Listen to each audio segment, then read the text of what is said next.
suffering.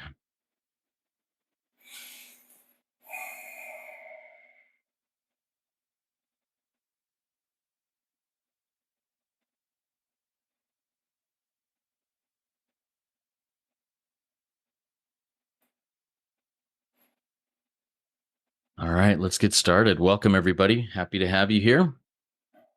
Welcome to Rico 12. I'm Justin. I'm your host and a beautifully imperfect, stumbling, bumbling child of an absolutely powerful and perfectly loving God and an addict living in recovery. Rico 12 is all about exploring the common threads of addiction and sharing tools and hope from those on a similar path. We gather from diverse backgrounds, faiths, and places to learn and support one another. Our speakers represent various fellowships, addictions, and afflictions, thus showing the common threads of recovery, no matter our addiction or affliction. Today's speaker for the 261st meeting is Mike L., a first-time Rico 12 speaker, and his chosen topic today is spirituality and recovery, and I really look forward to hearing his message here in just a few minutes. But first, for a little bit of business. Rico 12 has several recovery resources in our family of podcasts and social media communities. To learn more, listen more, or connect more, just hang out and learn and grow with us. You can check out the other podcasts, and you can find that at rico12.com. I'll put these links in the chat and in the show notes. Or to join in our social media communities, check out the chat and show notes for that also. Rico 12 is self-supporting, and your contributions help us continue our mission. Thanks to our spearheads and for new and repeat contributors. This week, we received multiple generous donations, thanks to Simone, MP, and to an anonymous donor. Your donations really help in this project. If you also feel the desire to become a spearhead and support this cause, please consider visiting rico12.com/support. Or click on the links that I'll put in the chat and in the show notes here for one-time or monthly donation options. Your support, not just financially, but with your word of mouth, makes a huge difference in keeping us able to share these messages of recovery. We look forward each meeting to receiving from the light reflected from our speakers. That light inspires hope, meaning, worth, and growth in us, the listening audience. Now I'm going to introduce our guest speaker for today, Mike L., and just give a little bit of background on him. Mike is a sober coach with 36 years of sober and clean lived experience, and he has come to believe that he is a spiritual being having a human experience. Mike uses the three legacy model of unity, meetings, service, helping others, and recovery, practicing spiritual principles to hold off the full-blown return of stinking thinking, which, in his experience, leads to suffering and drunk drinking. While Mike used to believe that he had a drink or drug of choice, the truth is that he never had a choice. He just had to have it, whatever it was, and most days in recovery, Mike is happy, joyous, and free as long as he remembers the 12 steps are not an event. They are like breathing for his soul and spirit. Take it away, Mike. The floor is yours. Wow. Thank you, Justin. And I say good morning or good morning, family. It's an honor to be here. I'm Coach Mike. From 185 Altadena, that's my home group, and the date of my last drink, the day that my twin towers burned down was 9/12/87, and one day at a time, because of people just like you in rooms just like this, I have not found it necessary, to have another hit, a fix, a drink, a pill, a suppository, anything to alter my consciousness. And I want to thank two beloveds from my spiritual community, Rachel W. and Robin A., who told me about the Rico 12 podcast and suggested that I might want to be able to carry the message here. So grateful to them, and grateful also to Justin for his expert shepherding and good care of me to get me to this process. And so as Justin mentioned, spirituality and recovery is my topic today. And, often we hear folks say that, I just can't get the spiritual part of the program. My sense is that it's all spiritual, and I just base that on my personal belief that I'm a spiritual being having a human experience. The challenge with the human experience is that I have these 64,000 thoughts in a day. And they just keep coming. The neuroscientists tell me that each one of these thoughts launches something called a neural peptide. And that little chemical cocktail creates something called feelings. I used to think that feelings were a curse. And sometimes we hear feelings ain't facts, but man, when you feeling them, they facts. I got high to create a feeling that would get me away from a feeling. And I didn't know and didn't even know I didn't know that I had judged my feelings as a curse because I couldn't get away from them. I couldn't control them, or so I thought. When I was at the tender age of 11, my first sponsor in the streets, I grew up on the south side of Chicago. And at that age, I had already witnessed a lot of what they call trauma, a lot of violence, a lot of craziness. And what I feared most is that I would become that thing that I feared. And of course, that's ultimately what happened. The thing that we fear often falls upon us. But this guy said to me something that day that changed my life irrevocably. I could never go back. This was a day that I changed from the cucumber into the pickle, and he said to me, "Here, young blood, take this. It'll make you feel better." And he handed me a brown paper bag with some white port and some Kool-Aid, grape Kool-Aid in it, right? And I'm telling you, that was the nastiest thing that I had ever tasted in my 11 years on earth. But when I got that first drink down, man, I'm telling you, I felt something right here in my solar plexus. It was a feeling that I could never describe. And for the next 22 years, I would go to the psychiatrist and psychologist. They would say, "What's wrong?" And I could never describe what was happening inside of me, right? That feeling, that idea that overruled all other ideas, the obsession, the craving that happened in my body. And then that spiritual malady, that hole in my soul that I could never describe. And I went everywhere, man, to the psychologist, to the church. I went to her. I went, everywhere, man, trying to get a solution. But the truth was that I was in complete resistance to what is. Right? Like I knew I was out of control. And when I resist what is, I only lose 100% of the time, right? Because it is what it is. So I was caught in this time loop of doing the same thing over and over again. It was like Groundhog Day, I see now why some people say we're living in a simulation, right? Because I wasn't living real life. I was living something that I had created in my head, right? With my thoughts and my feelings. And my thoughts at that time were all based on resistance. They were based on false beliefs, like this thing called guilt. I did something bad. Every day I was consumed with that. Shame. I am something bad. You know what happened to you. You're never going to be right. And then blame. It was somebody's fault, right? And these thoughts were just rolling around in my head 64,000 times in a day, right? But what happened is what happened for all of us. It's what I call the one story in the room. Something happened. Something happened because I started to hear things.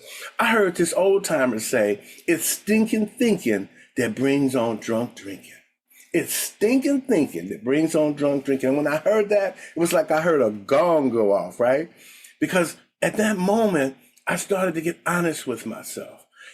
In that moment, I discovered that I had the capacity to be honest, not the ability, but the capacity. Because when somebody else said it, I could hold it. I could say, yeah, you know what? My thinking is stinking, right?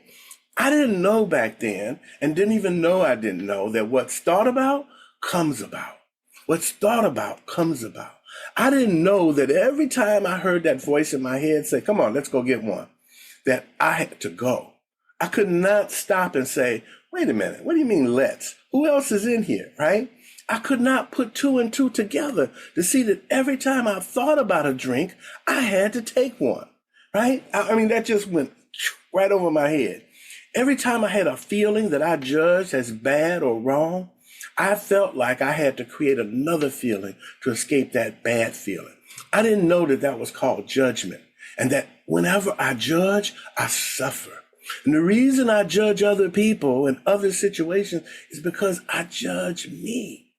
It was me creating that bad feeling. Even though I believed it was somebody else's fault, if they hadn't have done to me what they did to me, I wouldn't be the way I am now. I suffered from victim consciousness, and I didn't know that. And I didn't even know that I didn't know it. But through the inventory process, this thing we call the spiritual principle, the fourth step, I learned that this pattern was in my childhood. It started even before I found that white port and Kool-Aid. You know, when I was a youngster, I was an adrenaline junkie. That's how I got high. That's how I escaped being IRL, you know, in real life. I started ringing doorbells, right? I would ring the doorbells on my block, and people, you know, we had these apartment buildings, a bunch of folks in it. People would yell down, "Who is it?" And I would say, "It's your mama." And then I would run, you know, I mean, because that was how I got high at the time. I would jump off rooftops. I would throw snowballs at the cops. Now, that was the craziest thing in the world. All the cops knew everybody. They knew I was the only crazy one on my block, right? But what a rush that was, right? It was a high, an adrenaline high. And I was hooked before I even learned how to drink wine and smoke that non-addicting weed, right? But the thought of honesty brought about another thought that I wish I could change. I wish I could get free. I wish I could get sober like those people at that meeting and get up on that podium and tell them what it's all about. I wanted to get honest with myself and with the world, to tell you about my suffering, to tell you about how I could not stop. And I was hoping against hope that you would be able to tell me what to do. And that glimmer of hope started to burn inside of me like a little ember. I wanted to get sober. I just didn't want to because it hurt like hell when I did. But I became curious about what you people were doing. And this curiosity led me to start asking people, what is this thing? What are you doing? I remember the first time I got up the nerve at an AA meeting and asked this guy, what's the secret? What are you guys doing? He said, it's really easy, my friend. He said, you just don't drink one day at a time. And I was crushed. I said, man, I can't do that. If I could do that, I wouldn't need these meetings, right? But I continued the curiosity. I asked them, what did you learn about spirituality? How did you reconcile that resentment that you had with God, right? I've always been a student of spirituality, a student of God and good. And I could sense that there was this thing in the room, a thing in the room. There was something there. They told me that I could understand, I could have a God as you understand God. They told me you don't have to believe what you don't believe. You could have your own understanding of God. If you don't like the word God, they said, then use the word good. You know, everybody believes in a power. And if you don't believe in a power, wet your fingers, stick it in an electric outlet. You'll get introduced to some power, right? But what happened for me is that I got curiouser and curiouser. And the more that I saw it, the more I discovered that what I was seeking was also seeking me, until something opened up inside of me. And I know now that it was my heart. It was that place of courage. That's the dwelling place of courage. You know, that word courage comes from the French courage, meaning heart. But my heart had closed up long ago. And by it opening up, I began to get a glimpse of a new possibility, a possibility that I might get sober. I might get clean. I might one day become a good father. I might be able to escape my rage. I might be able one day to get a library card like the squares do, you know? I might be able to become a homeowner, get a voter's registration card. I might be able to get through the day without taking a drink, a hit, a fix, a pill, a suppository. Damn, could that ever be for me? And then as my heart opened up wider, my heart sprung ears, and I began to hear the language of the heart. I became willing to be willing. And gradually, you people started to educate me about these things called the three legacies: unity, service, and recovery. My daughter, she won a speech contest when she was in, I think, like fifth grade. And the opening story of her speech contest was that a legacy is anything valuable passed down by an ancestor. A legacy is anything valuable passed down by an ancestor. And I have AA ancestors that swooped me up when I was brand new, and they raised me up. They taught me how to be a good AA. They told me that unity is what happens when we come together. It's a magical thing. We don't have to do anything but come together where two or more are gathered. We experience this thing called unity. And what happens, I believe, is that it's a spiritual principle. It is something that says, hey, you know what? You don't have to get loaded anymore, even if you want to. And in my home group, nobody has ever gotten loaded in that room, because if somebody breaks out one in there, it's going to be a problem. Unity keeps us sober even when we don't think we can. We experience something that some folks call spirituality. Others call it the thing in the room. But it works so that if anybody, pulls out a drink, anybody says, hey, come on, you guys, let's get high, there's an immediate problem in that room. So nobody does that. We stay clean and sober together, practicing this, what I call the spiritual science of unity. Then there's a legacy of recovery, meaning that I get to recover my mind, which I lost out there howling at the moon. I lost my mind. I don't know about you, but I experienced a psychic change, but it was in reverse, right? I became something that I never, ever dreamed I would become, I became a piss in the pants drunk, to put it mildly, right? And that's the polite way of saying it, right? But the 12 steps are spiritual principles that, when they're practiced, they deliver a spiritual promise of a spiritual experience. And when I have a spiritual experience over and over and over again, then this thing called a spiritual awakening happens. And one day I get a chance to see what the eyes could never see. I can hear through the ears in my heart to hear what the ears could never see. You can never hear, right? And then you can see it through the eyes of your soul or your spirit. And then one day you look in the mirror and you see someone that you've never seen before. That, they tell me, is called a psychic change. My psyche shifted, and I came into realization of myself as a divine being. And I no longer had a need for the medicine. I no longer had the need for that kind of healing, that from that tremendous suffering. That's what happened to me. And in this program, we share our experience, strength, and hope. We don't tell people what to do. At least that's the way my sponsor raised me up, right? He never told me what to do. He would always tell me what he did. The one time that he told me what to do is that I was secretary of a meeting, and I got the bright idea that since nobody was coming, that I should close the meeting down, right? And he read me the riot act. He told me, you never let a meeting of Alcoholics Anonymous go dark.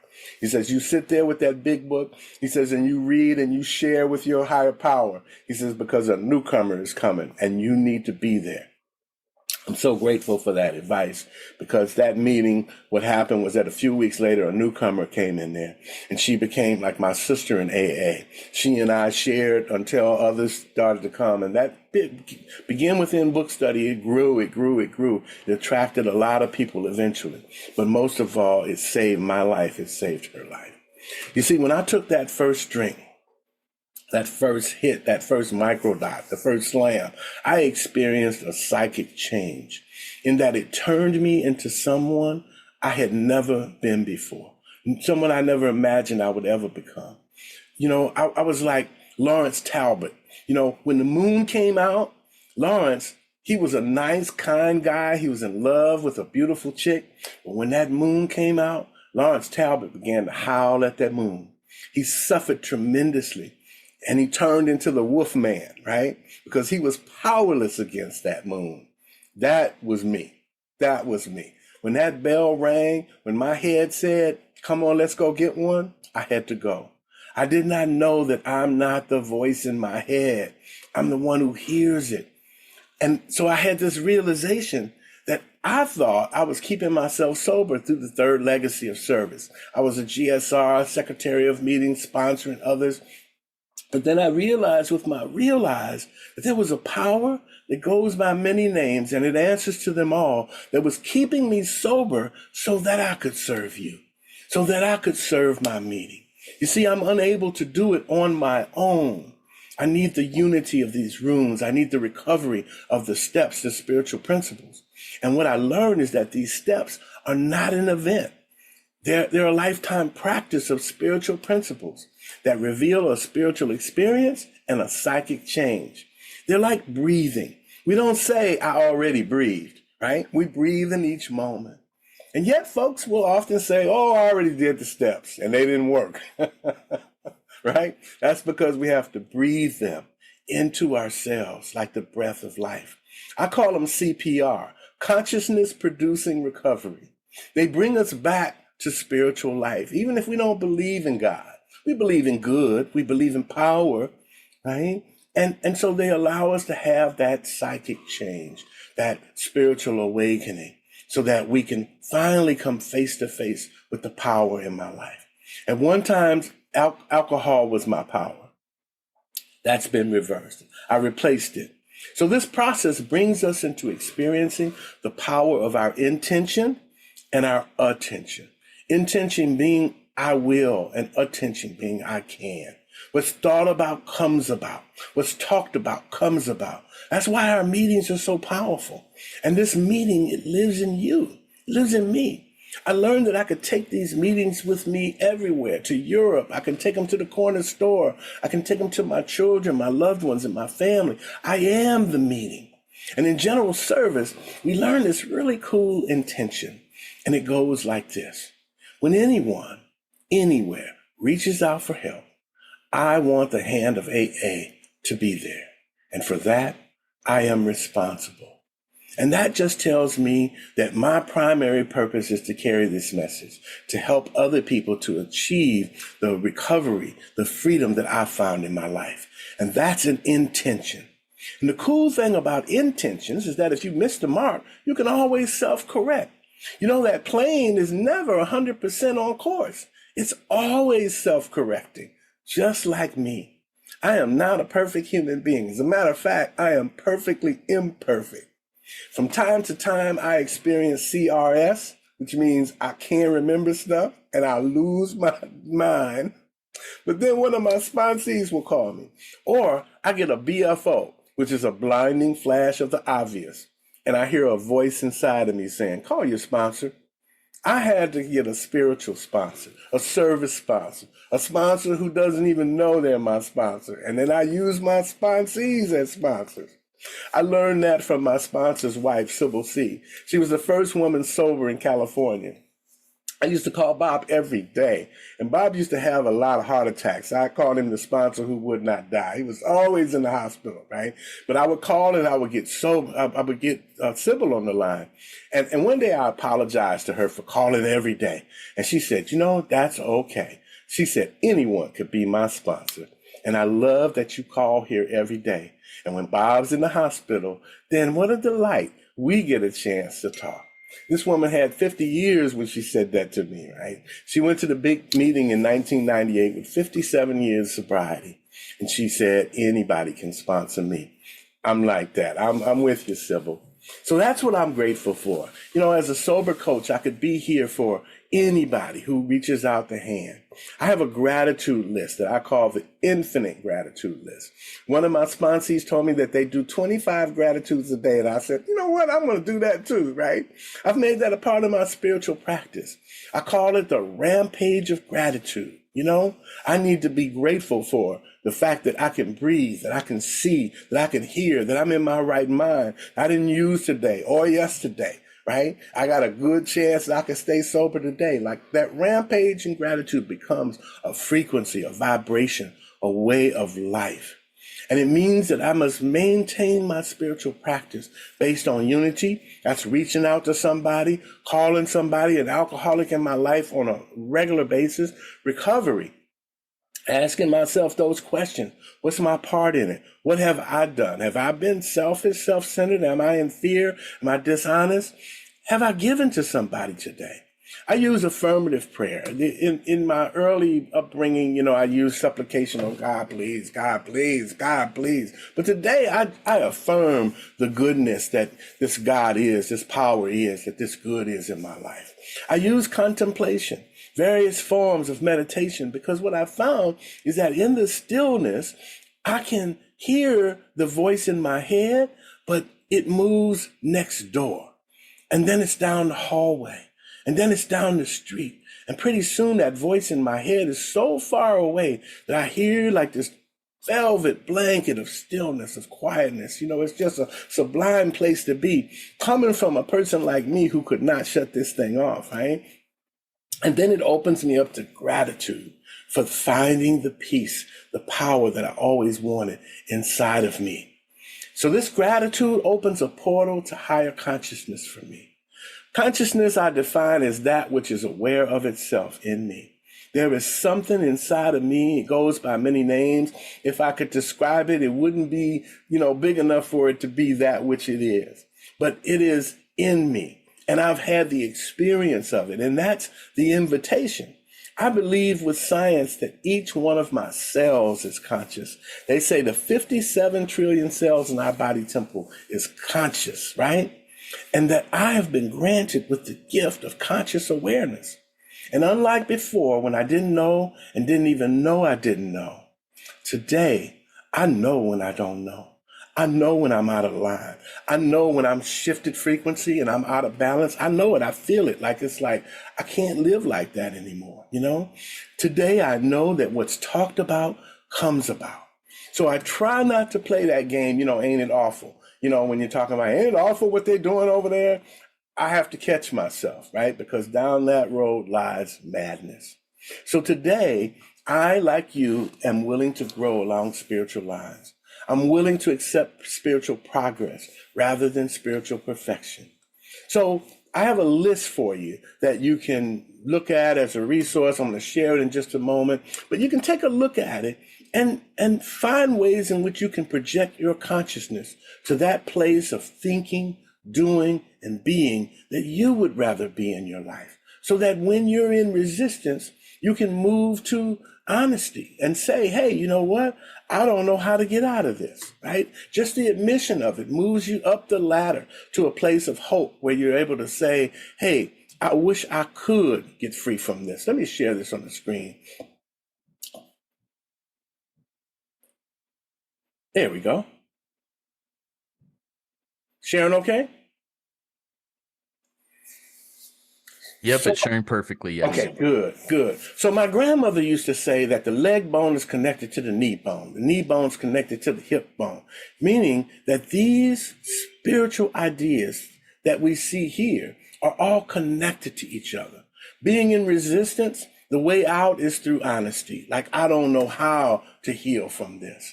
But the thought of, I wish I could, leads to hope, which opens up the possibility of curiosity, where we ask, how can I get out of this? What is going on with me? What is this, right?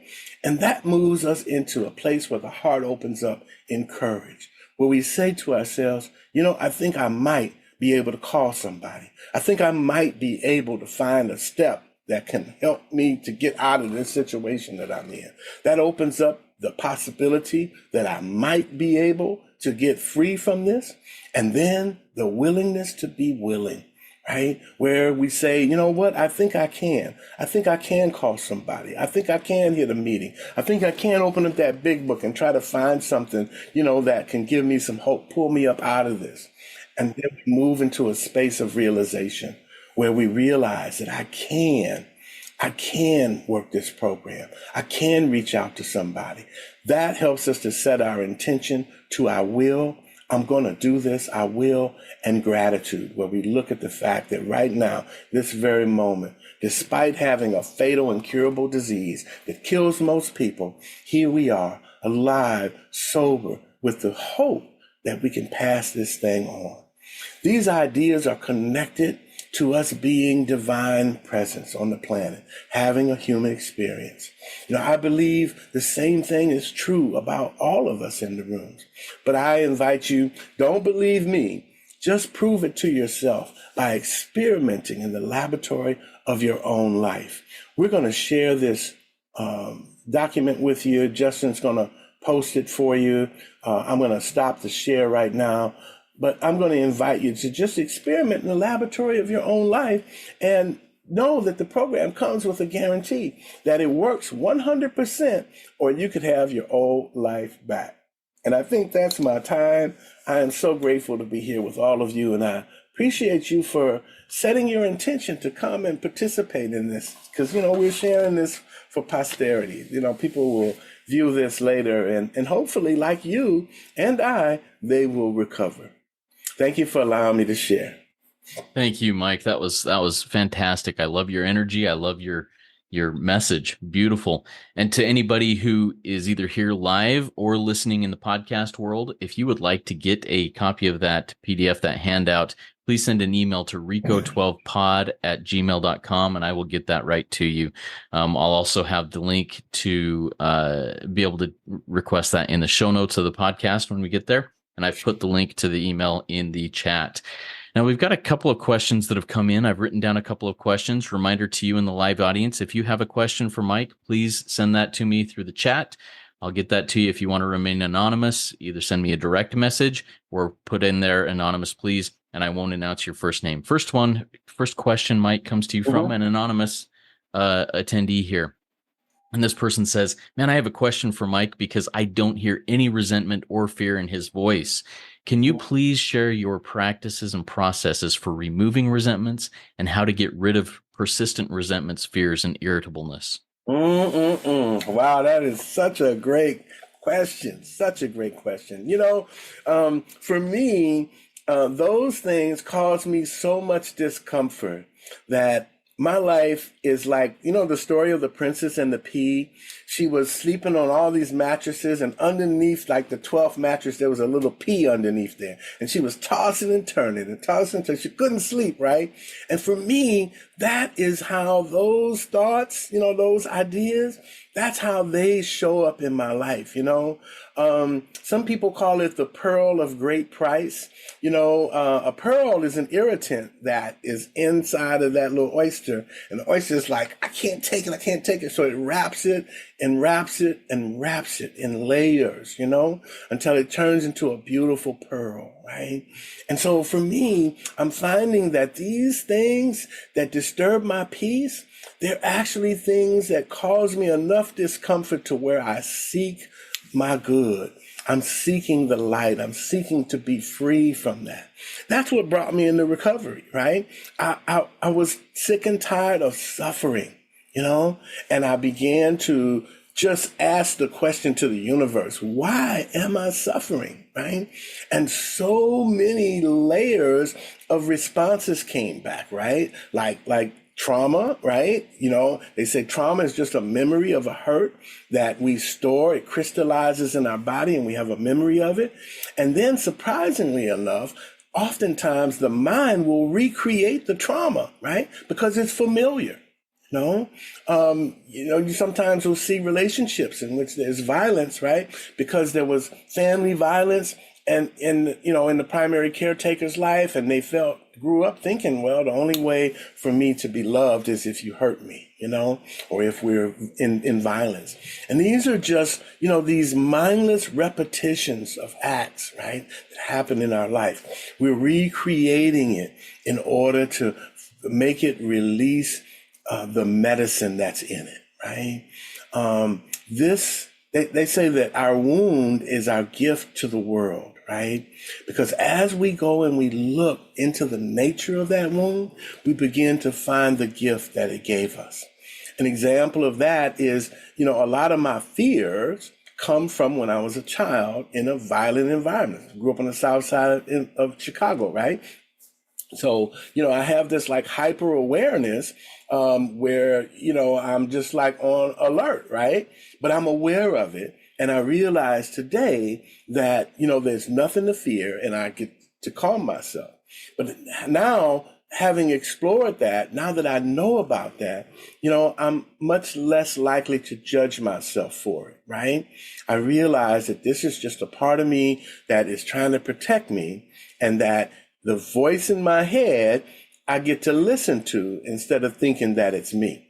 So meditation is my number one tool. And it's like you practice it, and you practice it.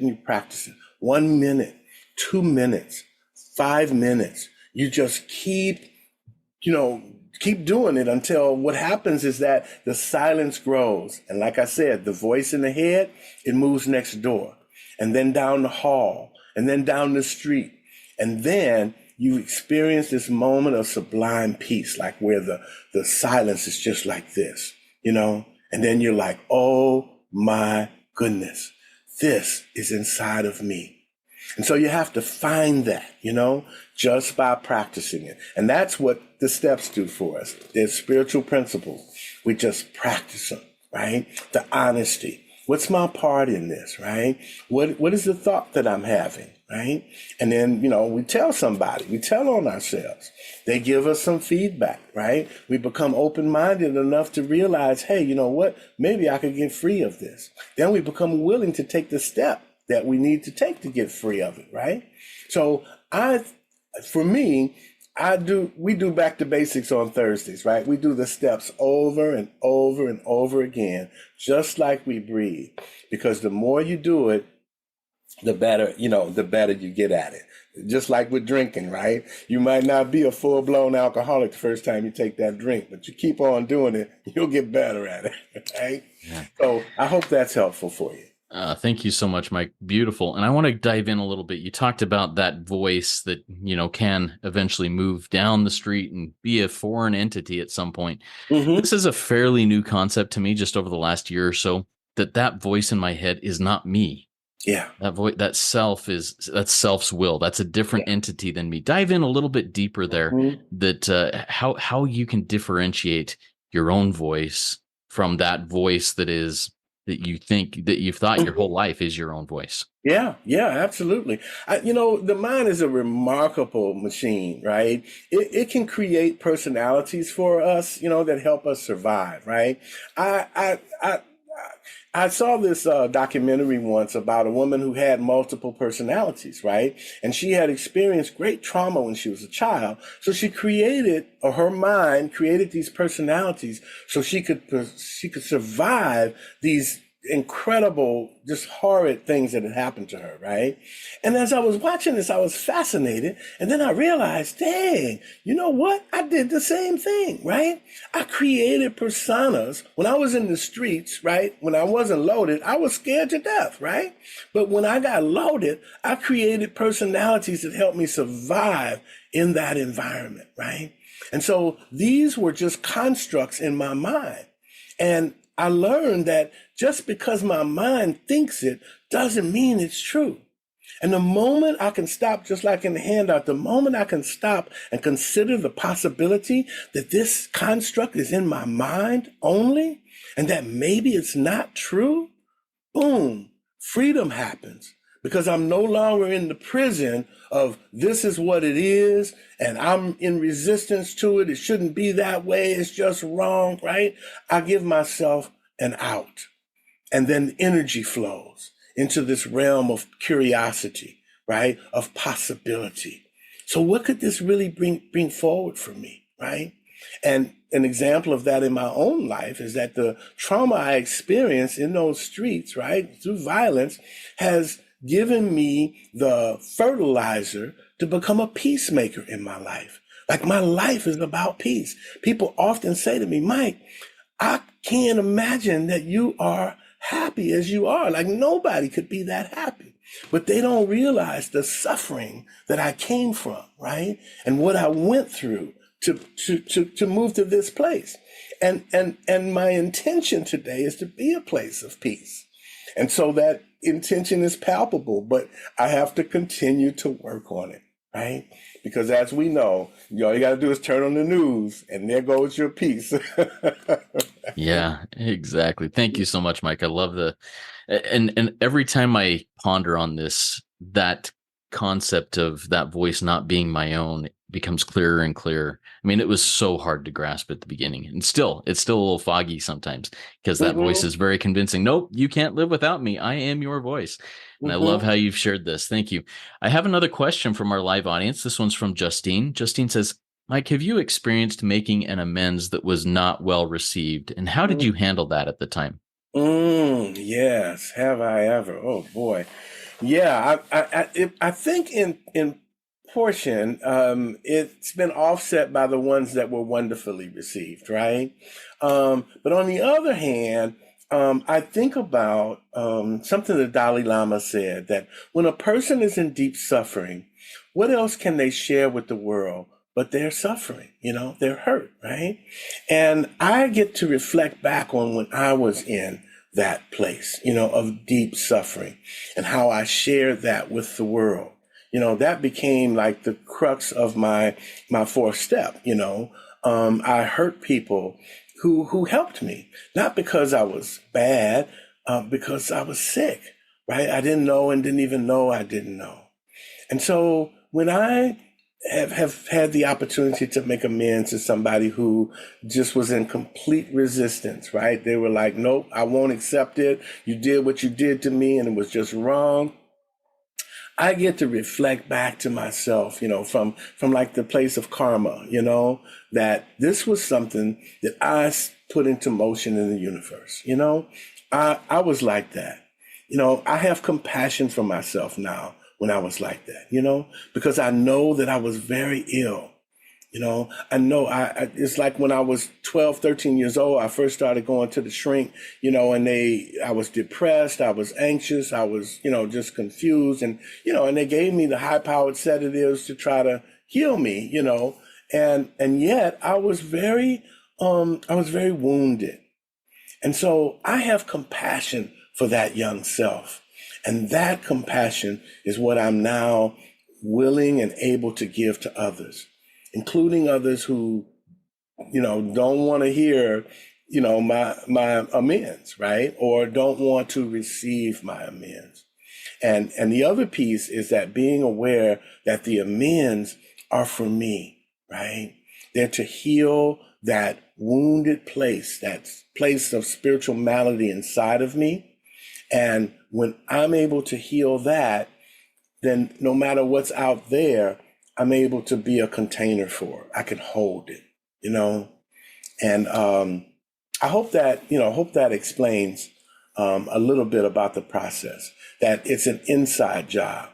And when I have compassion for me, I can then have compassion for someone who might be upset with me. Yeah, and I think thank you so much, Mike. I think that goes back to something I wrote down that I wanted to ask you about, and I think this can tie in. You said something something like when I resist what is, I lose 100% of the time. And so how I'm going to relate that to this making amends and somebody not accepting it, when I resist what is, I'm Mm-hmm. going to lose myself in that. I'm going to go spiraling into resentment myself. So talk to Mm-hmm. us a little bit deeper on this. When I resist what is, I lose 100% of the time. Yeah, yeah. Much of my life has been about resistance, I call it the 3 R's: resistance, resentment, and revenge, right? So resistance is resisting what is. Like from the moment I took a drink, I got drunk and threw up all over everybody. I am a real one. I never knew why. And thousands of people have asked me, Mike, why do you drink like that? Why can't you just drink like normal people? I never knew the answer to it, and I was in complete resistance to what is. And I suffered 100% of the time until I finally said the magic words, and those words are okay, okay, I accept. And that acceptance, moved me into a place of where I could start dealing with resentment. Bob told me that resentment, that was my sponsor, is from the Latin root sentire, meaning to feel. And the prefix, means again. So anytime I recall something that I judged as wrong, I feel it again. That little girl in second grade, she stole my pencil. And the minute I think about it, right, I get the feeling. It activates that feeling. And so if I don't know this and don't even know I don't know it, then it creates that feedback loop, right? And then, of course, the revenge, the third R, is that I'm going to get them back.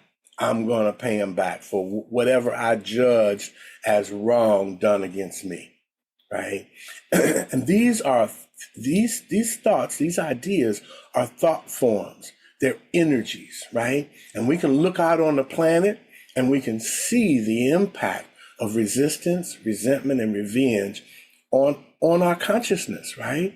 On our interactions with one another as human beings, right? So they're energies that we get to process inside of ourselves.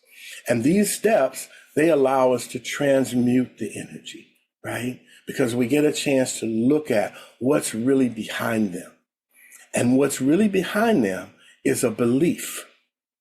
And a belief is simply a thought that we continue to think. A belief is simply a thought that we continue to think. That's all it is. And I look at my life and I look at the thoughts that I had, that I thought over and over, they turn into beliefs. Like, I'm only going to have one. I'm only going to spend a 20 tonight. I'm only going to go to happy hour because they have tacos, and then I'm going to come home, right? I'm not going to do it this time, right? It was a thought over and over and over again, turned into a belief, but it was never true, right? And so the moment I moved out of resistance to that and moved into acceptance, moving into honesty about it, then the possibility of being able to find the root cause of this thing opened up, And it was just like, with a tooth thing, when I eat ice cream, my teeth hurt. Oh, well, what's the cause of it? Oh, well, you got a cavity. Oh, you got to go to the dentist. Oh, no, I don't want to go to the dentist, right? I'm in resistance, right? But the minute I go, let them do what they do, boom, situation solved, healing can occur. Does that make sense? Yeah, beautiful. Thank you so much, Mike. I love the way you approach these different questions and answer them. Thank you. Next question is also from an anonymous member of our audience here. The question is, how do you know when to make an external change in your life? For example, a job, a house move, whatever. And this person says, I recognize that I need to change something in me when I'm disturbed, but how do I know if I need to change the outside too? That's a great question. It's a great question. As we begin to do this work, another totally unexpected benefit occurs, right? Which is this thing called intuition, right? The voice of our higher self, our higher power, your angel, whatever you want to call it, right? It could be the voice of good inside of you. But what happens is that through the meditation process, having that consistent practice, the space where we can differentiate between the voice in our head and the voice in our heart, that space widens. And as I alluded to, the heart grows ears. It can hear the language of the heart, right? Now, science has discovered this wonderful thing called heart coherence, which is that the heart is a brain. If you want to know more about it, you can go to heartmath.org and look at all the science behind it. They even have practices there that you can use to increase something called heart variability or heart coherence. And what that is dropping into your heart so that you're at the frequency of the heart, and then the heart entrains the brain. The heart can lead the brain. And from that place, we open up our intuitive faculty where we can hear the language of the heart. We can hear that intuition, right? Even though our head might be saying, hey, you've analyzed the situation, so you need to do this, this, and this. The heart's saying, don't do that. Don't do that. Remember when you were like that. Remember when you hurt somebody in that way. Remember when you were in that space, right? That's what my heart says. Even though my head is like, you need to put them in check. You need to let them know that that's just not right. You need to do this, this, and this, coming from the head, because it's driven by those neuropeptides, those emotions of fear and anxiety and worry. Oh my God, what's going to happen, right? But the heart is not touched by any of that, right? The heart is the container for intuition, being able to hear our authentic self inside of ourselves. Some people call it God. Some people call it good, spirit, the divine, the thing in the room. It doesn't matter what you call it, because it's called you. That's just my theory, right?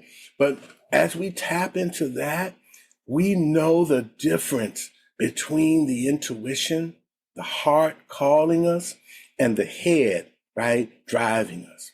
I like to call it, they say either pushed by the pain, right? That's the head, or pulled by the vision. That's the heart, because the heart pulls us forward. It pulls us. We'll find ourselves in a situation like, how did I get here? What happened here?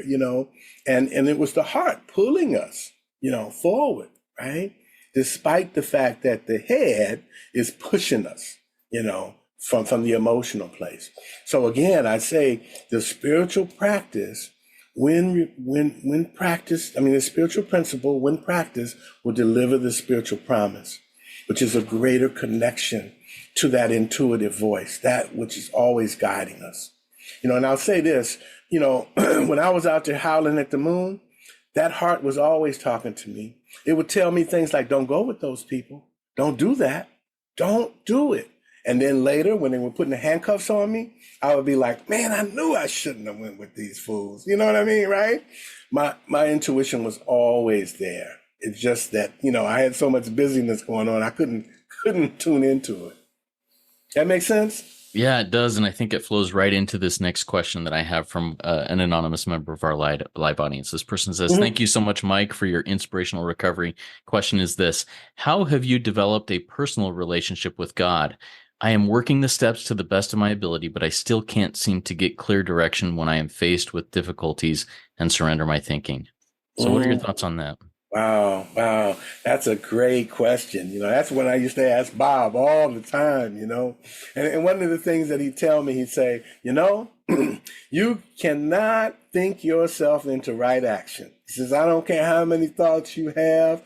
He says, you're just going to be sitting there thinking up a storm. He says, but you can act yourself into right thinking.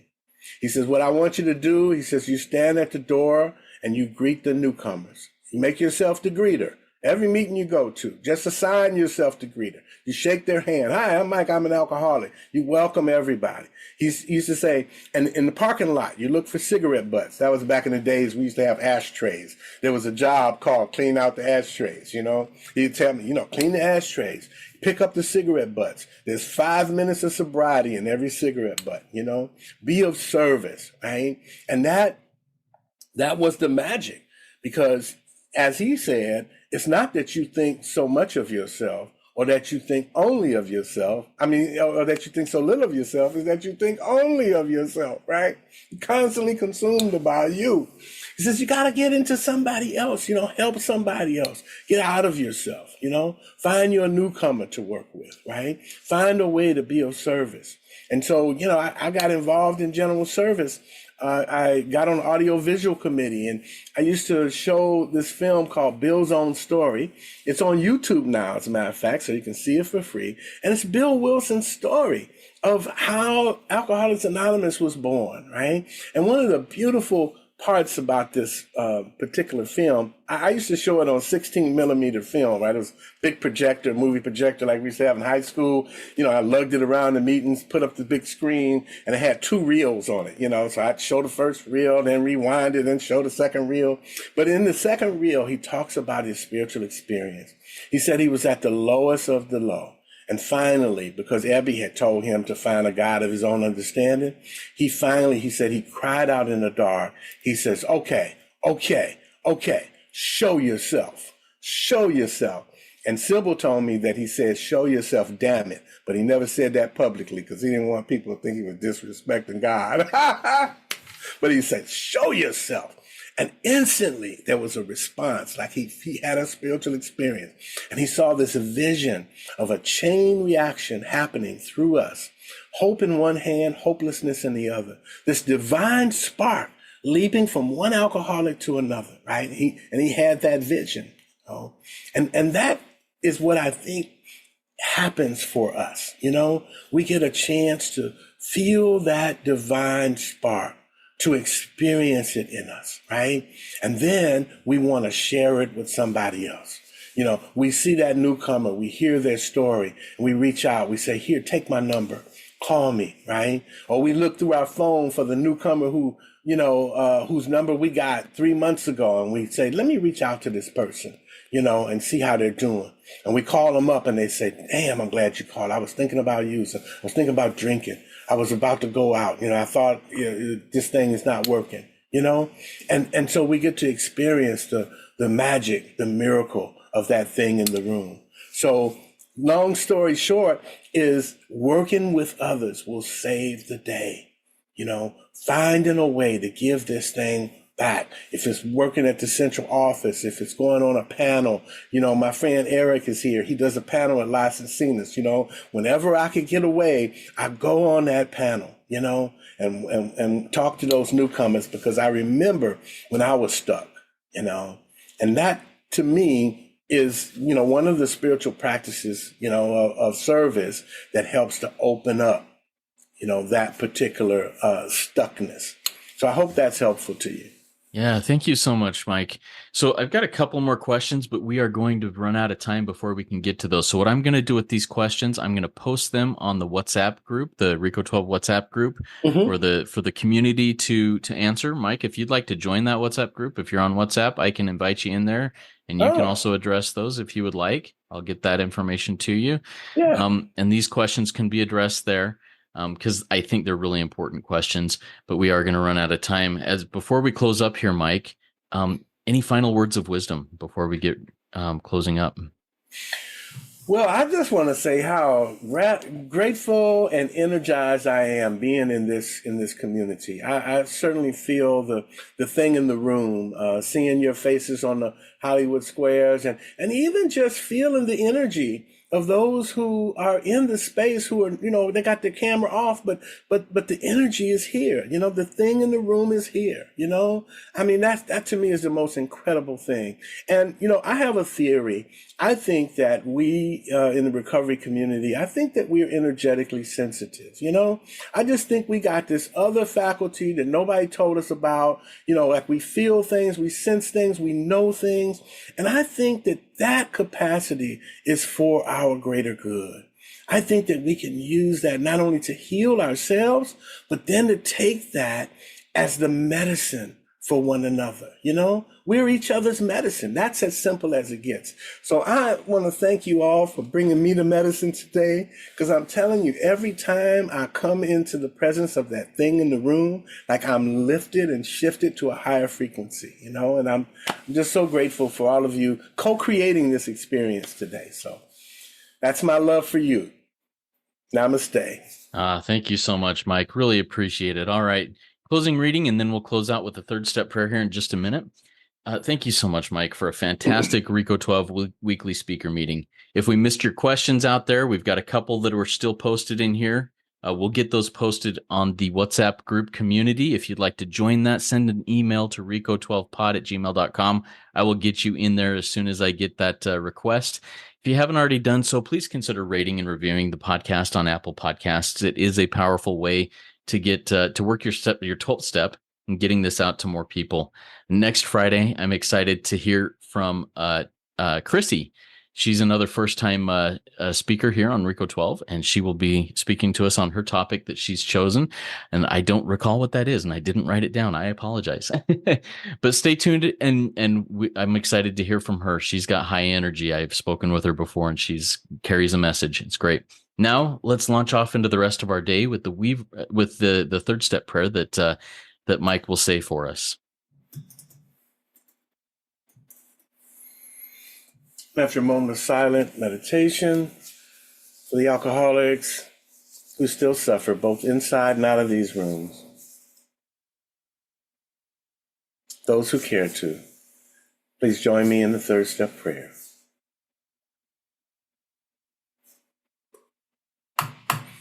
Okay, they suffered long enough. Do you want me to put it on the screen? No, just go ahead and lead us in it. Okay, all right. God, I offer myself to thee, to build with me and to do with me as thou wilt. Relieve me of the bondage of self. Take away my difficulties, that victory over them might bear witness to those I would help, thy power, thy love, and thy way of life. May I do your will always. So it is. Amen. Amen. Remember, there is one who has all power. That one is your higher power. May you find God now. Keep coming back. And when you do, come all the way in, sit all the way down. Let's trudge this road of happy destiny together. Work it. You are worth it.